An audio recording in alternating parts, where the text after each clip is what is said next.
एक जंगल में टोना चिड़ा अपनी पत्नी लाड़ो चिड़िया और बेटी गुड़िया के साथ रहता था। वो बहुत ही गरीब था। वो जमींदार कड़कनाथ के बगीचे में काम किया करता था। एक दिन जब वो खेत से काम करके वापस आता है, पिताजी मेरा बहुत दिनों से आम खाने का बहुत मन कर रहा है। अरे गुड़िया बेटी, यहाँ तो रोटी खाने के लाले पड़े हुए हैं और तेरा आम खाने का मन कर रहा है। पिताजी आखिर हम इतने गरीब क्यों हैं?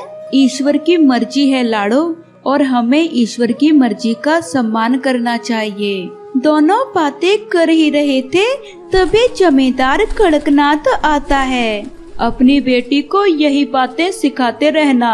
अरे सीधे सीधे ये क्यों नहीं कह देते अपनी बेटी से कि ईश्वर से प्रार्थना करे कि हमारी गरीबी दूर हो जाए, हमें भी पेट भर के भोजन नसीब हो।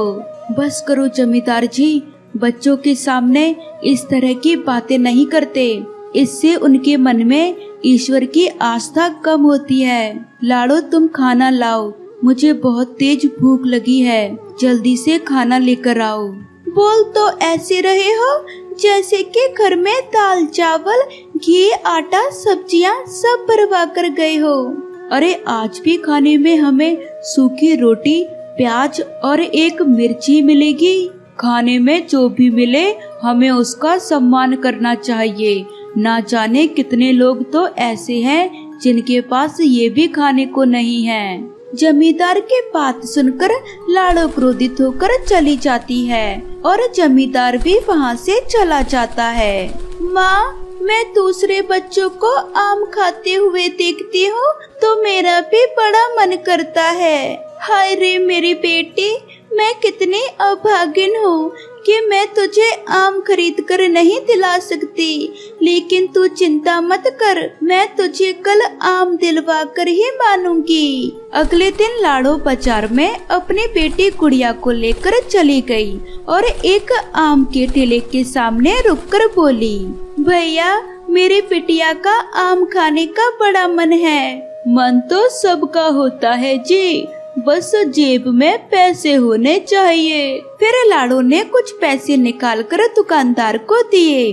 अरे ये क्या, ये तो सिर्फ 10 रुपए ही है, इतने में आम नहीं मिलेगा। ये भी मैंने पूरे महीने भर अपना पेट काट काट कर जमा किए हैं। तो फिर एक काम करो, तुम 1 साल और पेट काट काट कर पैसे जमा करो। जब तुम्हारे पास पैसे हो जाएंगे तब यहाँ पर आना और अपनी बिटिया को आम का स्वाद चखा देना। लाड़ो चिड़िया मुंह लटका कर वहाँ से जाने लगी। माँ, वो दुकानदार आपसे कितनी बदतमीजी से बात कर रहा था। हम गरीबों की किस्मत में यही लिखा होता है। बेटी गुड़िया तू चिंता मत कर, आज तो मैं तुझे आम दिलवा कर ही मानूंगी। चल मेरे साथ। कहाँ माँ? तेरे पिताजी जमींदार के खेत में काम करते हैं ना, वहाँ पर पेड़ों पर सैकड़ों आम लटके पड़े हैं। क्या जमींदार के पेड़ से हम 3-4 आम नहीं तोड़ सकते? लाड़ो चिड़िया अपने बेटे गुड़िया को लेकर आम के बगीचे में पहुँच जाती है। अरे माँ, देखो कितने सुंदर सुंदर आम लटक रहे हैं, बिल्कुल पीले पीले, इन्हें खाकर तो मजा आ जाएगा। लाड़ो ने 3 आम तोड़ लिए। तभी वहाँ पर जमींदार आता है। अच्छा, तभी मैं कहूँ मेरे बाग में आम दिन पर दिन कम क्यों होते जा रहे हैं। तेरे भिखारी पति के ऊपर तरस खाकर मैंने उसे काम पर रखा। क्या मैंने इसलिए उसे काम पर रखा था कि उसकी पत्नी और बेटी यहाँ पर चोरी करें? ऐसा मत कीजिए जमींदार साहब, मेरी बेटी का आम खाने का बड़ा मन था, पैसे नहीं थे तो सोचा कि आपके खेत से 2-3 आम तोड़कर अपनी बेटी को खिला दूं। आखिर बच्ची ही तो है। इस तरह से तो गांव में सैकड़ों भिखारी बच्चे टहल रहे हैं, तो फिर हम जमींदार को तो अपने सारे आम उन भिखारियों में बांट देने चाहिए। तभी वहाँ पर लाड़ो का पति टोना चिड़ा आता है और फिर जमींदार टोना चिड़ा को सारी घटना बताते हुए बोलता है। अब तुम बताओ टोना, तुम्हारी पत्नी और बेटी के साथ क्या किया जाए?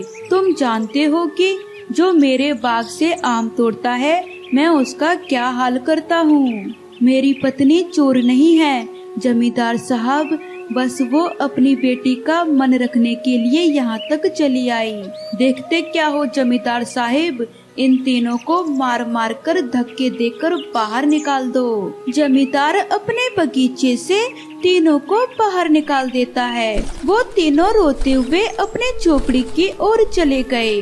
मगर अगले दिन जमींदार और कालिया उनके घर पर जाते हैं। जमींदार साहिब, कल आपने मुझे, मेरी पत्नी और मेरी बच्ची को जानवरों की तरह पीटा, अब यहाँ क्या लेने आए हैं? तेरी पत्नी और बेटी मेरे बाग से पता नहीं कब से चोरी कर रहे होंगे और इस चोरी में तू भी शामिल होगा। तूने मेरा बहुत नुकसान किया है। बस कीजिए जमींदार साहब, हम पर ऐसा आरोप मत लगाइए। नुकसान की पूर्ति करने के लिए मुझे तुम्हारी ये झोपड़ी चाहिए। तुम तीनों यह घर छोड़कर अभी चले जाओ। जमींदार और कालिया ने लाड़ो और टोना चुड़ा और उसकी बेटी गुड़िया को उनके ही झोपड़ी से बाहर निकाल दिया। वो तीनों रोते हुए जंगल के बीच में चले गए। आप तो ईश्वर पर आस्था रखते हैं ना? अब क्या हुआ? मैंने अपनी बेटी का मन रखने के लिए 3 आम क्या तोड़ लिए, उसके बदले में उस जमींदार ने हमें अपने घर से निकाल दिया। लाड़ो ने ये बात बोली ही थी कि तभी वहाँ एक परी आती है। ईश्वर से निराश नहीं होते। बेटी मुझे ये बताओ, तुम तीनों इस भयंकर गर्मी में इस जंगल में क्या कर रहे हो? लाड़ो उस परी को अपने साथ हुई सारी घटना बताते हुए बोलती है। हमारा सिर्फ इतना ही दोष है परी जी। परी ने अपनी शक्ति से एक बड़ा सा आम प्रकट कर तीनों के सामने रख दिया। इतना बड़ा आम देखकर गुड़िया खुशी से झूम उठी और बोली, ये तो बहुत बड़ा आम है। मैंने इतना बड़ा आम अपने जीवन में कभी नहीं देखा। ये कोई मामूली आम नहीं है बिटिया, ये खास तौर से तुम्हारे लिए ही बनाया हुआ है। मैं कुछ समझी नहीं परी जी। सब समझ आ जाएगा मेरे जाने के बाद। तुम्हें मैंने जो आम दिया है उसके अंदर आम घर के साथ साथ ही अनेक प्रकार के सामान मौजूद होंगे। परी वहाँ से गायब हो गई। गुड़िया जैसे ही आम को हाथ लगाती है, उस आम से रोशनी निकलने लगती है। तभी वहाँ पर एक आम का घर बन जाता है। तीनों उस आम के घर के अंदर जाते हैं। उस घर के अंदर सभी जरूरत के सामान मौजूद होते हैं और बहुत सारे आम भी, जिसे देखकर गुड़िया बहुत खुश होती है। सच में परी ने हमारे ऊपर बहुत बड़ा उपकार कर दिया है जी। इस घर में तो हमारे सारे जरूरत के सामान मौजूद हैं। हाँ लाड़ो, भगवान ने हमारी सुन ली। ईश्वर की बहुत बड़ी कृपा हुई है हम पर। उस दिन के बाद तीनों उस आम के घर में खुशी खुशी रहने लगे।